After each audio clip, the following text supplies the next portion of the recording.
ഇത് മാസ് മോട്ടോഴ്സിൽ നിന്നാണ് ഹീറോയുടെ master edge നമുക്ക് വർക്കിന് കയറ്റിയിട്ടുണ്ട്. ജനറൽ സർവീസായിട്ട് വന്നതാണ്. അപ്പോൾ ജനറൽ സർവീസ്, വാട്ടർ സർവീസ് ചെയ്യണം, എഞ്ചിൻ ഓയിൽ ചെക്ക് ചെയ്ത് മാറ്റാം. സെൽഫ് ഇടയ്ക്ക് വർക്കാവുള്ളതെന്നൊരു കംപ്ലയിൻ്റ് ഉണ്ട്. അതേപോലെ തന്നെ ഹോൺ ചെക്കപ്പ്, ഹോണും ഇടയ്ക്ക് വർക്കിങ് ക്ലിയർ അല്ല. ബ്രേക്ക് ചെക്കപ്പ്, അതേപോലെ ഗാർഡ്, ബാക്കിലത്തെ സ്റ്റീൽ ഗാർഡ് ഒന്ന് അഴിച്ചാൽ കേസ് പറഞ്ഞിട്ടുണ്ട്. ഇത്രയും കേസാണ് മെയിനായിട്ട് പറഞ്ഞത്. അപ്പോൾ നമ്മൾ വണ്ടി വർക്കിനായിട്ട് കയറ്റിയിട്ടുണ്ട്. അതിൻ്റെ ബാക്ക് ബ്രേക്കിൻ്റെ ഭാഗമൊക്കെ ചെക്ക് ചെയ്യാൻ വേണ്ടി അയച്ചാണ്. ബ്രേക്ക് ലൈനറൊക്കെ അത്യാവശ്യം ഉപയോഗിക്കാനുണ്ട്. കമ്പനി ലൈനർ കിടക്കണം, ഒറിജിനൽ ലൈനർ തന്നെയാണ്, നമുക്ക് ഉപയോഗിക്കാനുണ്ട്. ബ്രേക്ക് നമുക്കൊന്ന് അഴിച്ച് ഗ്രീസ് ചെയ്തിടാം.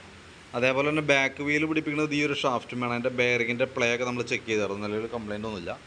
ബാക്ക് ഗിയർ ബോക്സിൽ തന്നെ ഓയിൽ നമ്മൾ ചെക്ക് ചെയ്ത് നല്ല ഓയിലാണ് കേട്ടോ. ബാക്കിലത്തെ ടയർ പുതിയ ടയർ കിടക്കണേ. ഹബിൻ്റെ ഭാഗത്തായാലും വേറെ പറയത്തൊക്കെ കംപ്ലയിൻ്റ് ആയിട്ടൊന്നുമില്ല. പിന്നെ നമ്മളതിൻ്റെ എയർ ഫിൽറ്ററൊക്കെ ഒന്ന് അഴിച്ച് ക്ലീൻ ചെയ്യാനുണ്ട്. കമ്പനി ഫിൽറ്റർ തന്നെ കിടക്കണം, ഒറിജിനൽ ഫിൽറ്റർ തന്നെയാണ്. പേപ്പർ ടൈപ്പ് ഫിൽറ്ററാണ്, നമുക്ക് നേരടിച്ച് ക്ലീൻ ചെയ്യാവുന്നുള്ളൂ. കുറച്ച് പൊടിയൊക്കെ ഉണ്ട്, ഒന്ന് ക്ലീൻ ചെയ്ത് റീസെറ്റ് ചെയ്യാം. പിന്നെ ക്ലച്ചിൻ്റെ ഭാഗം നമ്മൾ അഴിച്ചിട്ടുണ്ട്. ക്ലച്ച് സൈഡിൽ നമുക്ക് ഈ സെൽഫിൻ്റെ കംപ്ലയിൻറ്റ് ചില സമയങ്ങളിൽ പിടിക്കാതെ പോകുന്നൊരു പ്രോബ്ലം ഉണ്ട്. അതിൻ്റെ മെയിൻ റീസൺ എന്ന് പറഞ്ഞാൽ ക്രാങ്കാണ് കേട്ടോ. ക്രാങ്കിൻ്റെ അലൈൻമെൻറ്റിൽ ചെറിയ വേരിയേഷൻസ് കാണിച്ചു തുടങ്ങിയിട്ടുണ്ട് ഈ ഐറ്റത്തിന്. നമ്മൾ കഴിഞ്ഞ സർവീസിലും അത് ക്ലിയർ ചെയ്തിട്ടതാണ്, പക്ഷേ ഇപ്പോഴും വീണ്ടും മാറിയിട്ടുണ്ട്. അലൈൻമെൻറ്റ് മാറി കഴിഞ്ഞപ്പോൾ ഇതിവിടെ ഓയിൽ സീൽ ലീക്കായിട്ട് ഓയിൽ ഇങ്ങനെ പുറത്തേക്ക് ഒഴുകി തുടങ്ങിയതാണ്. അത് നിലവിൽ നമുക്കിപ്പോൾ ഒന്നുകൂടിയും ക്രാങ്ക് അലൈൻ ചെയ്ത് കയറ്റിയിടാം. അതിന് ശേഷം ഓയിൽ സീൽ മാറ്റിയിടാം. അപ്പോൾ ചെറിയ വ്യത്യാസമൊക്കെ വരും, പക്ഷേ റിപ്പീറ്റ് കാണിക്കും. അത് ഈ മാസ്റ്റർ എഡ്ജും ഡ്യൂറ്റാണ് ഏറ്റവും കൂടുതൽ കംപ്ലയിൻറ്റ്.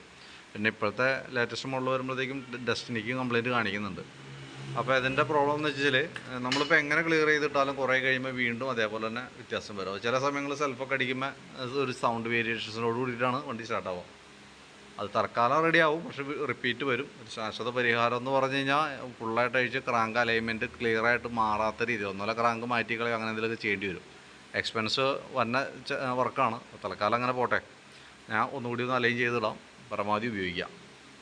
പിന്നെ ബെൽറ്റൊക്കെ നോക്കി, കമ്പനി ബെൽറ്റ് കിടക്കണേ. പുതിയ ബെൽറ്റ് വലിയ പഴക്കമൊന്നും ആയിട്ടില്ല. അതേപോലെ വേരിയേറ്റർ ബോഡി, ബോസ് ടൈപ്പ് കാര്യങ്ങളൊക്കെ നമ്മൾ ചെക്ക് ചെയ്തു.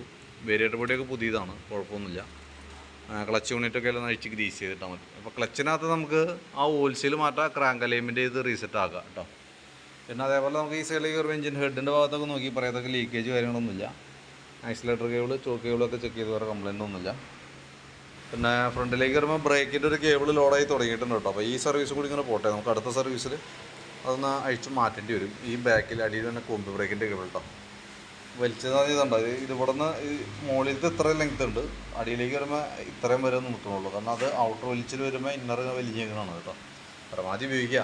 മാക്സിമം നമുക്ക് നെക്സ്റ്റ് സർവീസൊക്കെ ആകുമ്പോഴത്തേക്കും നമുക്കത് അഴിച്ച് മാറ്റി കളയാം. പിന്നെ ഫ്രണ്ട് ഫോർക്കിൻ്റെ ഭാഗമൊക്കെ ചെക്ക് ചെയ്ത് വേറെ ലീക്കേജ് ഒന്നുമില്ല. അതേപോലെ ഫ്രണ്ട് വീൽ ബെയറിംഗ് ഒക്കെ ചെക്ക് ചെയ്ത് വേറെ കംപ്ലയിൻ്റ് ഒന്നുമില്ല. ടയറായാലും പുതിയ ടയർ കിടക്കണം. പിന്നെ സെൽഫുമായി ബന്ധപ്പെട്ട് ബാറ്ററി ഡേയ്സൊക്കെ നോക്കി. 2024 ബാറ്ററിയാണ്. ബാറ്ററി അത്യാവശ്യം പവർഫുൾ ബാറ്ററിയാണ്. ലോഡൊക്കെ 9.5 വോൾട്ട് വരെയൊക്കെ കിട്ടുന്നുണ്ട്. 9.5 വരെയൊക്കെ ലോഡ് കൊടുക്കുന്ന സമയത്ത് വന്നുണ്ട് കേട്ടോ. അപ്പോൾ നിലവിൽ അതാണ് ഇതിൻ്റെ റെക്ടിഫയർ യൂണിറ്റൊക്കെ മാറ്റി വെച്ചേക്കണം അതിന് കേട്ടോ. അത് ബാറ്ററിയുടെ ഭാഗത്ത് വേറെ പ്രശ്നമില്ല. സെൽഫിൻ്റെ പ്രശ്നം കാണിക്കുന്നതിൻ്റെ മെയിൻ റീസൺ ആ ക്രാങ്കാണ് കേട്ടോ. ക്രാങ്ക് അലൈൻമെൻറ്റിൽ വന്ന വേരിയേഷനാണ് ആ പ്രോബ്ലം കാണിക്കുക. പിന്നെ നമുക്ക് ഈ സൈഡിലേക്ക് വരുമ്പോൾ സെക്കൻഡറി ഫിൽറ്റർ യൂണിറ്റ് ഒന്ന് മാറ്റിയിട്ടാക്കി. ഇത് അത്യാവശ്യം പൊടിഞ്ഞൊടുങ്ങിയിട്ടുണ്ട്. സ്പോഞ്ച് ടൈപ്പ് ആയതുകൊണ്ട് തന്നെ അത് മാറ്റേണ്ട ഒരു ടൈം ആയിട്ടുണ്ട് കേട്ടോ. അതേപോലെ സ്പാർക്ക് പ്ലഗ് ഒന്ന് അഴിച്ച് ക്ലീൻ ചെയ്തിടുന്നുണ്ട്, എഞ്ചിൻ ഓയിൽ മാറ്റുന്നുണ്ട്. അപ്പോൾ ഞാൻ അതിൻ്റെ ഒരു ഏകദേശം ഒരു എസ്റ്റിമേറ്റ് ആക്കിയിട്ട് ഡീറ്റെയിൽസ് വാട്സപ്പിലേക്ക് ഇടാം. വീഡിയോ കണ്ടു കഴിയുമ്പോൾ നോക്കിയിട്ടൊന്ന് റിപ്ലൈ തരാം കേട്ടോ. ഏകദേശം നമുക്കൊരു 6:30 കഴിയും തീരുമ്പോഴത്തേക്ക് കേട്ടോ. അപ്പോൾ ഞാൻ കംപ്ലീറ്റ് ആയി കഴിയുമ്പോൾ കോൺടാക്ട് ചെയ്തോളാം. ഓക്കെ, വിളിച്ചിട്ട് വന്നാൽ മതി. ഡീറ്റെയിൽസ് വാട്സപ്പിലേക്ക് ഒന്ന് ഷെയർ ചെയ്തിട്ടേക്കാം കേട്ടോ. വീഡിയോ കണ്ടു കഴിയുമ്പോൾ ഒന്ന് റിപ്ലൈ ഇട്ടോളൂ.